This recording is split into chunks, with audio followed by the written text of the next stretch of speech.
শীতকালে পালং শাক দিয়ে তো বাড়িতে নানা রকম রেসিপি আমরা বানিয়ে থাকি। আজকে একদম পালং শাক আর শীতের নানা রকম সবজি দিয়ে অন্য রকমের একটা রেসিপি তোমাদের সঙ্গে আমি শেয়ার করব। আশা করছি খুবই ভালো লাগবে রেসিপিটা। তার জন্য দেখো এখানে শীতের নানা রকমের আমি সবজি নিয়েছি। তার মধ্যে আছে ফুলকপি, ক্যাপসিকাম, বেগুন, কুমড়ো, আলু, বিম কড়াই, শিম আর গাজর। আমি এই সবজিগুলো নিয়েছি, তোমরা চাইলে এর মধ্যে আরও কিছু সবজি অ্যাড করতে পারো। আর লাগছে এখানে পালং শাক, এখানে একাটি পালং শাক আমি নিয়ে নিয়েছি। রান্না করার জন্য প্রথমে কড়াই জল বসিয়েছি, তার মধ্যে একটু নুন অ্যাড করে দেবো, তারপর কেটে ধুয়ে নেওয়া পালং শাকগুলোকে দিয়ে দেবো। পালং শাকগুলোকে চাপা দিয়ে 1.5-2 মিনিটের মতো একটু ভাপিয়ে নেব। পালং শাক ভাপানো হয়ে গেছে, এবার এই পালং শাকগুলোকে জল থেকে ছেঁকে তুলে নেব। আর এইদিকে একটা বাটিতে দেখো ঠান্ডা জল রেখেছি, এই ঠান্ডা জলের মধ্যে পালং শাকগুলোকে দিয়ে দেবো। তাহলে পালং শাকের এই সবুজ কালারটা কিন্তু একদমই নষ্ট হবে না। মিক্সিং জারের মধ্যে সেদ্ধ করে রাখা পালং শাকটাকে দিয়ে দেবো। এবার এই পালং শাকটাকে নর্মালি পেস্ট করব, এর মধ্যে কোনো কিছুই আমি অ্যাড করব না। পালং শাকের একটা পেস্ট তৈরি করা হয়ে গেছে। এবার রান্না করার জন্য কড়ার মধ্যে তেল অ্যাড করে দিচ্ছি, তারপরে এর মধ্যে কেটে রাখা সমস্ত সবজিকে অ্যাড করে দেবো। এখানে সবজিগুলোকে ছোটো ছোটো করে টুকরো করে কেটে নিয়েছি। এবার এই সবজিগুলোকে ভালোভাবে নাড়াচাড়া করে একটু ভাজা ভাজা করে নেব। আর সবজিগুলো ভাজার সময় আমি কিছুটা নুন অ্যাড করে দেবো, তাহলে সবজিগুলো ভাজার সঙ্গে সঙ্গে সেদ্ধ হয়ে যাবে। আর শীতকালে তো মটরশুঁটি না দিলে যেন রান্নাটা সম্পূর্ণই হবে না, তাই মটরশুঁটি তো অবশ্যই অ্যাড করতে হবে।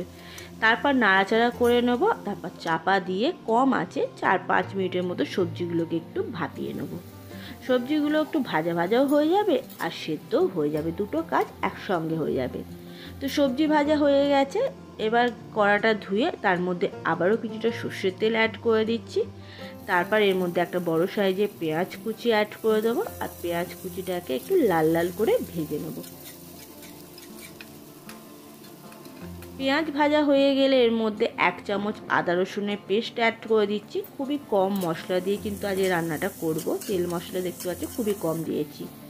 আদা রসুনের কাঁচা গন্ধটা চলে যাওয়া পর্যন্ত আদা রসুনটাকে ভেজে নেওয়ার পর এর মধ্যে একটু টমেটো অ্যাড করে দিলাম, আর একটু নুন অ্যাড করে দেবো টমেটোটা নরম হওয়ার জন্য। তারপরে ভালোভাবে মশলাটাকে টমেটোটা নরম হওয়া পর্যন্ত কষিয়ে নেবো। আর এক সময় একটু কিন্তু চাপাও দিয়ে দেবো, টমেটোটা তাড়াতাড়ি নরম হয়ে যাবে। মশলা খুব ভালোভাবে কষানো হয়ে গেলে এর মধ্যে হলুদ গুঁড়ো, লঙ্কার গুঁড়ো অ্যাড করব, তারপর জল ছাড়া আবারও মশলাটাকে কিছুক্ষণ কষিয়ে নেব। দেখো মশলা পুরোপুরি কষানো হয়ে গেছে, তেলটা দেখো আস্তে আস্তে ছেড়ে দিচ্ছে। এবার এই সময় পালং শাকের পেস্টটাকে আমি এর মধ্যে দিয়ে দিলাম, তারপর মশলার সঙ্গে পালং শাকের পেস্টটাকে খুব ভালোভাবে মিশিয়ে নেব।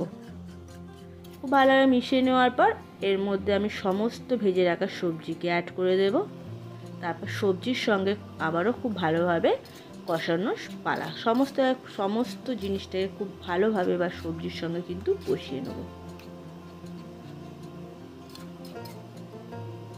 ভালোভাবে কষানো হয়ে গেছে, এই সময় দেখো মিক্সিং জারটা ধুয়ে জল অ্যাড করে দিলাম।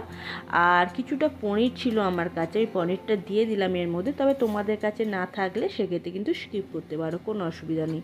তারপর চাপা দিয়ে কম আছে 2-3 মিনিটের মতো রান্না করে নিতে হবে। সবজিটা আগে সেদ্ধই হয়েছিল, তাই খুব বেশি সময় লাগবে না এই রান্নাটা করতে। শেষে চিনি আর 2 চামচ টক দই দিয়ে খুব ভালোভাবে নাড়াচাড়া করে মিশিয়ে নিতে হবে। তারপর সব শেষে ওপর থেকে কাসুরি মেথি ছড়িয়ে দিলেই রেডি হয়ে যাবে আজকের সবজি পালং। সবজি দিয়ে পালং শাক তো নানা রকমভাবে বাড়িতে বানিয়েই থাকো, একবার অবশ্যই এভাবে বানিয়ে দেখতে পারো। পালং পনির বা পালং চিকেন তো আমরা বাড়িতে বানিয়ে থাকি, এটা অবশ্যই একবার বানিয়ে খেয়ে দেখতে পারো, রুটির সঙ্গে কিন্তু খেতে দারুণ লাগে। আজকের রেসিপি কেমন লাগলো কমেন্ট করে জানিও, আর ভালো লাগলে কিন্তু লাইক করে দিও, আর চ্যানেলটিকে কিন্তু অবশ্যই সাবস্ক্রাইব করে দিও।